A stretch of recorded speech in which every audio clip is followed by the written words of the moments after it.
इस वीडियो में हम कैश फ्लो स्टेटमेंट रोकड़ प्रवाह विवरण बनाने का अभ्यास यानी कि प्रैक्टिस करेंगे कि किस प्रकार कैश फ्लो स्टेटमेंट बनाए जाते हैं। क्वेश्चन में हमें बैलेंस शीट दी हुई है टीसीका लिमिटेड की 31 मार्च 2015 और 16 की, जिसमें पेडअप शेयर कैपिटल है अपनी 2015 में 5 लाख की है और इसमें वृद्धि होगी 6,50,000 होगी 2016 में, यानी 1,50,000 की कुल वृद्धि हुई है शेयर कैपिटल में, जिसको आगे डिटेल के आधार पर देखेंगे कि इसमें शेयर कैपिटल जारी की हुई है। प्रॉफिट एंड लॉस अकाउंट का बैलेंस दिया है 2016 का 25,000। सिक्योरिटीज प्रीमियम का जो बैलेंस है वो 50,000 का है, 2015 में है, 16 में नहीं है। डिवेंचर्स 2 लाख के 2015 में है, 16 में नहीं है, 2016 में नहीं है। इसका मतलब इनको पेमेंट कर दिया गया है, जो कि फाइनेंसिंग एक्टिविटीज में सोर्स का आउटफ्लो होगा, कैश का आउटफ्लो होगा। करंट लाइबिलिटीज में बैंक ओवरड्राफ्ट में 80,000 और 1 लाख है, तो इसका मतलब 20,000 की इंक्रीज है। इसका मतलब बैंक कैश का इनफ्लो है, किस में आएगा, फाइनेंसिंग एक्टिविटीज में। ट्रेड पेबल्स अपन ऑपरेटिंग एक्टिविटीज में लेते हैं, जहाँ पे इसका चेंजेस दिखाते हैं वर्किंग कैपिटल के रूप में। शॉर्ट टर्म प्रोविजन में अपने को दे रखे प्रपोज डिविडेंड 10,000 और 15,000। प्रोविजन फॉर टैक्स का बैलेंस दे रखा है 20,000 और 25,000 का। इसी प्रकार फिक्स एसेट्स में टेंजिबल दिए हैं 2015 में 5,50,000 की, 2016 में 5,80,000 की, यानी कि 30,000 की वृद्धि है। वैसे बाकी अतिरिक्त सूचनाओं को ध्यान में रखते हुए अकाउंट बना के इसको कैलकुलेट करेंगे कि कितनी फिक्स एसेट्स बेची या खरीदी गई है। ये अतिरिक्त सूचनाओं के आधार पर अपन करेंगे। इंटेंजिबल एसेट्स में गुडविल है, जो 20,000 थी पहले 2015 में, 15,000 हो गई, तो इसका मतलब ये है कि 5,000 की इसमें कमी है, जिसको राइट ऑफ किया गया है, इसको राइट ऑफ किया गया है। तो cash flow from operating activities calculate करते हैं, वहाँ इस 5,000 को वापस अपन जोड़ते हैं अतिरिक्त सूचनाएं और कुछ न दे होने पर। ट्रेड इन्वेस्टमेंट 1,50,000 से 2 लाख हो गए, बाकी सूचनाएं नहीं हो तो 50,000 की वृद्धि मानेंगे और कैश का यूटिलाइजेशन मानेंगे इन्वेस्टिंग एक्टिविटीज में। करंट एसेट्स, चूंकि स्टेटमेंट वो चेंजेस इन वर्किंग कैपिटल का जो adjustment cash flow from operating activities में करते हैं, उसमें होगा इन्वेंट्रीज का, ट्रेड रिसीवेबल्स का, और कैश एंड कैश इक्विवेलेंट से अपने ओपनिंग और क्लोजिंग बैलेंस होते हैं। प्रीपेड एक्सपेंसेज 8,000 है, ये भी इनके साथ ही करंट एसेट्स के साथ एडजस्टमेंट किए जाएंगे इनके। एडिशनल इंफॉर्मेशन में नेट प्रॉफिट दिया है 2015-16 का बिफोर टैक्स एंड डिविडेंड 60,000, जिसको अपन ऑपरेटिंग एक्टिविटीज से कैश इनफ्लो में लेके चलते हैं। प्रोविजन फॉर टैक्स दिया है अपने को मेड ड्यूरिंग द ईयर 20,000 का, टैक्स के लिए प्रोविजन 20,000 का दिया है। और propose dividend for the previous year was paid during the year, यानी पिछले साल का प्रपोज डिविडेंड था उसको करंट ईयर में पे कर दिया गया, तो पेमेंट का अमाउंट अपने को दे दिया, इसको कैलकुलेट करने की जरूरत नहीं होगी।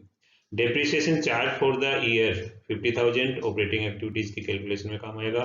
Bonus share issued out of share premium 50,000, तो जो बैलेंस शीट में अपने को शेयर प्रीमियम अकाउंट 50,000 2015 में दिया था और 2016 में नील दिया था, तो इसके बदले उन्होंने शेयर कैपिटल की 50,000 जारी की है, यानी कि 50,000 की शेयर कैपिटल बोनस शेयर से जारी की है, तो इसमें कैश का आदान प्रदान नहीं हुआ।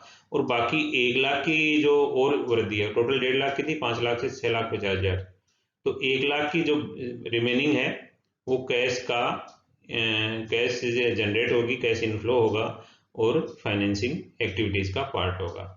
अब ये कैलकुलेशन करने, कैश फ्लो स्टेटमेंट बनाने के लिए जो आइटम अपने को कैलकुलेट करनी है, फिक्स एसेट्स की कितनी परचेज है, इन्वेस्टमेंट की क्या परचेज है, ये अपन सबसे पहले कैलकुलेट करेंगे और उसके बाद कैश फ्लो स्टेटमेंट बनाएंगे।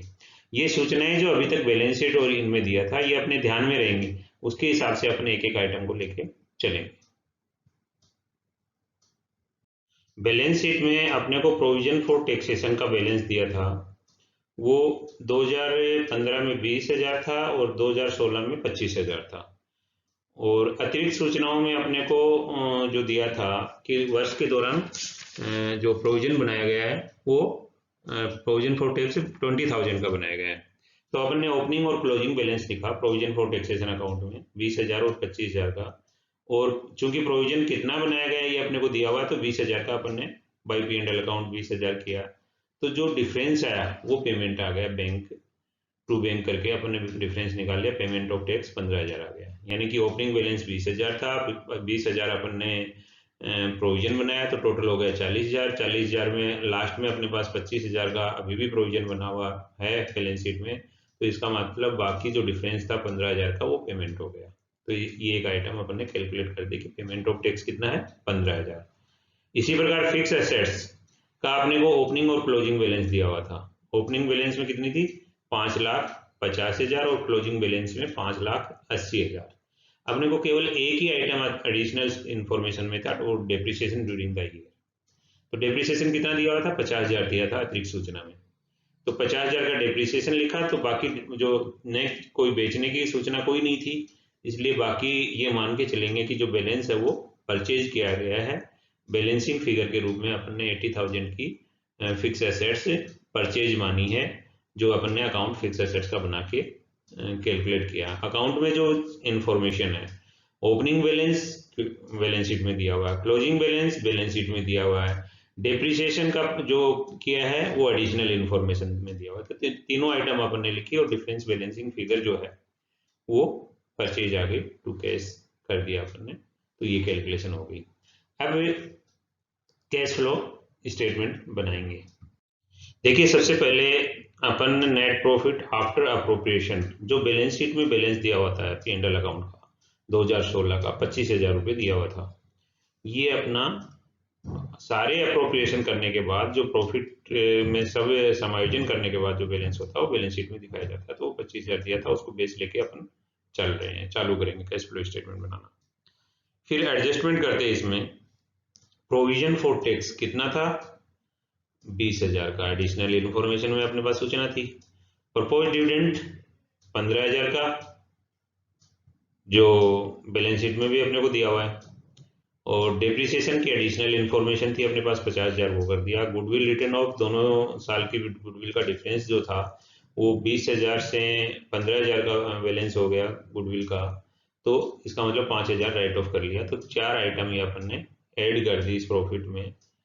तो operating profit before working capital changes आ गया, operating profit before working capital changes, जो फॉर्मेट दिया उसमें यही ऐड करना होता है। जो नेट प्रॉफिट आफ्टर अप्रोप्रिएशन होता है उसमें एडजस्टमेंट करते हैं अपन, provision for tax, proposed dividend, depreciation, goodwill written off, और भी आइटम अगर इस क्वेश्चन में तो नहीं है, बाकी कोई आइटम हो इससे रिलेटेड तो उसका एडजस्टमेंट करते हैं। अब अपन वर्किंग कैपिटल की से रिलेटेड जो आइटम होती हैं करंट एसेट्स और करंट लायबिलिटीज, उनका एडजस्टमेंट करते हैं। तो सबसे पहले अपन ने ट्रेड रिसीवेबल्स लिया, ट्रेड रिसीवेबल्स में डिक्रीज है और डिक्रीज को अपन ऐड करते हैं। उसी प्रकार इन्वेंट्रीज में भी डिक्रीज है, इन्वेंट्रीज में भी डिक्रीज है, उसको भी ऐड करते हैं। तो वो डिफरेंस दोनों में डिक्रीज है, और डिक्रीज ही प्रीपेड एक्सपेंसेज है, यानी तीनों करंट एसेट्स में डिक्रीज है। करंट एसेट्स की डिक्रीज को ऐड करते हैं और करंट लायबिलिटीज की इंक्रीज को ऐड करते हैं। तो ट्रेड पेबल्स में इंक्रीज है तो उसको भी ऐड कर दिया। ये 4 आइटम अपने को वर्किंग कैपिटल की, जो वर्किंग कैपिटल यानी करंट एसेट्स से करंट लायबिलिटीज की 4 आइटम थी, चारों का अपन ने समायोजन कर दिया, 20,000 ऐड कर दिए। ये बैलेंस शीट में सारी चारों आइटम दी हुई है अपने को, ट्रेड रिसीवेबल्स, इन्वेंट्रीज और प्रीपेड एक्सपेंसेज एसेट साइड में दी हुई है, लायबिलिटी साइड में ट्रेड पेबल्स दी हुई है, जिनका डिफरेंस अपन ने लिया पिछले साल और करंट ईयर का, और उसको इंक्रीज या डिक्रीज के रूप में। करंट एसेट्स में इंक्रीज होती है वो लेस हो जाती है, करंट एसेट्स में इंक्रीज लेस हो जाती है। यहाँ करंट एसेट्स में तीनों आइटम डिक्रीज की थी तो डिक्रीज तीनों आइटम ऐड हो गई। इसी प्रकार ट्रेड पेबल्स में अगर इंक्रीज होता है तो ऐड होता है, डिक्रीज होता है तो लेस होता है, यानी रिवर्स इफेक्ट होता है, इंक्रीज होता है तो ऐड होता है, डिक्रीज होता है तो लेस होता है। तो चूंकि चारों ही आइटम डिक्रीज करंट एसेट्स की थी 3 आइटम, और एक आइटम करंट लायबिलिटीज की इंक्रीज की थी, चारों आइटम ऐड करने लायक थी, तो 1,13,000 ऐड किया, तो cash generated from operating activities calculate हो गया 2,28,000। कितना हो गया 2,28,000। इसमें इनकम टैक्स पेड अपन ने अभी कैलकुलेट किया था 15,000 रुपए का इनकम टैक्स पेड कर दिया, तो net cash flow from operating activities 2,13,000 का, 2,13,000 का नेट कैश फ्लो हो गया ऑपरेटिंग एक्टिविटीज का। इन्वेस्टिंग एक्टिविटीज से कैश का फ्लो कैलकुलेट करने के लिए अपन ने देखिए परचेज ऑफ फिक्स एसेट्स पहले कैलकुलेट की थी अकाउंट बना के, जिसमें फिक्स एसेट्स का ओपनिंग बैलेंस, क्लोजिंग बैलेंस और अपने पास केवल डेप्रिसिएशन की इन्फॉर्मेशन थी, बेचने की कोई इन्फॉर्मेशन नहीं थी। तो इस प्रकार अपन ने कैलकुलेट किया परचेज ऑफ फिक्स एसेट्स 80,000, चूंकि फिक्स एसेट्स की परचेज है, क्रय किया है, तो कैश का आउटफ्लो हुआ, कैश का आउटफ्लो हुआ। इसी प्रकार इन्वेस्टमेंट थे जो साल के शुरुआत में 1,50,000 के थे और अंत में 2 लाख के हो गए। कितने हो गए? 2 लाख के हो गए। तो इसमें जो नेट इंक्रीज आया वो 50,000 का आया। 50,000 की इंक्रीज है तो इन्वेस्टमेंट की इंक्रीज, चूंकि एडिशनल इन्फॉर्मेशन कोई नहीं है, तो ऐसी स्थिति में अपन ये मान के चलेंगे कि ये परचेज हुई है, तो 50,000 का इन्वेस्टमेंट परचेज हो गया और फिक्स एसेट्स 80,000 की परचेज हो गई। दोनों में कैश यूज हुई है और टोटल 1,30,000 की कैश यूज हो गई। अब कैलकुलेट करेंगे cash flow from financing activities. Financing activities से कैश फ्लो कैलकुलेट करेंगे। तो इसमें देखिए अपने को जो दिया हुआ है, अपने को दिया हुआ था कि डिवेंचर्स का बैलेंस था 2015 में बैलेंस था, 16 में बैलेंस कम हो गया, 16 में बैलेंस नील हो गया। तो इसका मतलब ये मानेंगे कि डिवेंचर्स का रिडम्पशन कर दिया गया। तो रिडम्पशन ऑफ डिवेंचर में चूंकि कैश का आउटफ्लो है तो 2 लाख रुपए को ब्रैकेट में अपन ने शो कर दिया, आउटफ्लो के रूप में शो कर दिया। पेमेंट ऑफ डिविडेंड, आपने को ये दिया क्वेश्चन में एडिशनल इन्फॉर्मेशन में कि डिविडेंड का पेमेंट जो गत वर्ष में जो डिविडेंड डिक्लेयर किया गया था उसका करंट ईयर में पेमेंट कर दिया गया। करंट ईयर में पेमेंट किया है तो 10,000 का था, बैलेंस शीट में अपने को दिखाया हुआ था पिछले साल में, तो 10,000 का पेमेंट अपन ने शो कर दिया। ये कैश का आउटफ्लो है। शेयर कैपिटल में इंक्रीज था टोटल अपना 1,50,000 का। एडिशनल इंफॉर्मेशन में अपने पास था कि 50,000 की शेयर कैपिटल बोनस शेयर के रूप में दी गई है। तो चूंकि बोनस शेयर के रूप में अगर कैपिटल में इंक्रीज होती है तो कैश का इनफ्लो नहीं होता।